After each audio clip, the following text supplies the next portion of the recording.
तर नमस्कार मित्रांनो, आज आपण बघणार आहोत सेल्फ डिक्लेरेशन फॉर्म कसा भरायचा. म्हणजेच मित्रांनो, जर तुम्हाला तुमच्या आधार कार्डमध्ये ॲड्रेस चेंज करायचा असेल आणि तुमच्याकडे कोणत्याही प्रकारचं डॉक्युमेंट नसेल, तर तुम्ही ॲड्रेस चेंज कसा करू शकता? तर हा फॉर्म भरून तुम्ही तुमचा ॲड्रेस चेंज करू शकता. तर आज आपण हेच बघणार आहोत, की हा फॉर्म कसा भरायचा आहे.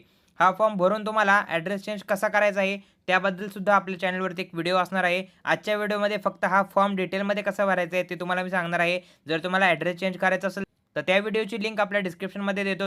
तिथे जाऊन तुम्ही तो व्हिडिओ संपूर्ण बघू शकता. तर चला बघूया हा फॉर्म कसा भरायचा. मित्रांनो, त्याआधी तुम्ही चॅनलवरती नवीन असाल तर चॅनलला सबस्क्राईब करायला विसरू नका. आपल्या चॅनलवरती डेली तुम्हाला एका नवीन अपडेटबद्दल माहिती दिली जाते. तर मित्रांनो, ह्या फॉर्मची पीडीएफची जी काही लिंक असणार आहे आपल्या डिस्क्रिप्शनमध्ये देतो. तिथे जाऊन तुम्ही ही पीडीएफ डाउनलोड करू शकता. त्याचबरोबर तुम्ही आधार कार्डच्या ऑफिशियल वेबसाईटवरती जाऊन सुद्धा हा फॉर्म डाउनलोड करू शकता. तर मित्रांनो, हा फॉर्म कसा भरायचा ते सांगतो.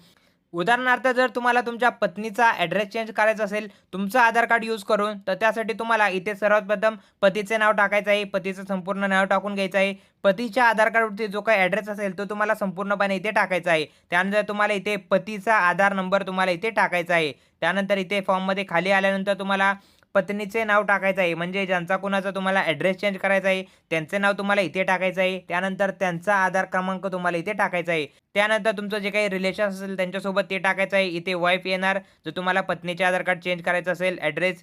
त्यानंतर इथे खाली आल्यानंतर पुन्हा एकदा इथेच पत्नीचे नाव तुमचे येणार आहे.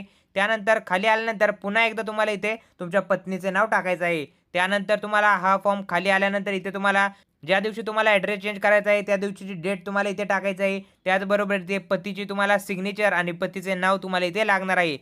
त्यानंतर तुम्ही हा फॉर्म तुमचा ॲड्रेस चेंज करण्यामध्ये वापरू शकता. मित्रांनो, अशा प्रकारे हा फॉर्म तुम्हाला संपूर्ण सविस्तर भरायचा आहे. या फॉर्मबद्दल कसल्याही प्रकारचा डाऊट असेल तर कमेंट सेक्शनमध्ये नक्की कमेंट करा आणि अशाच व्हिडिओसाठी आपल्या चॅनलला सबस्क्राईब करायला विसरू नका. भेटूया पुढच्या व्हिडिओमध्ये.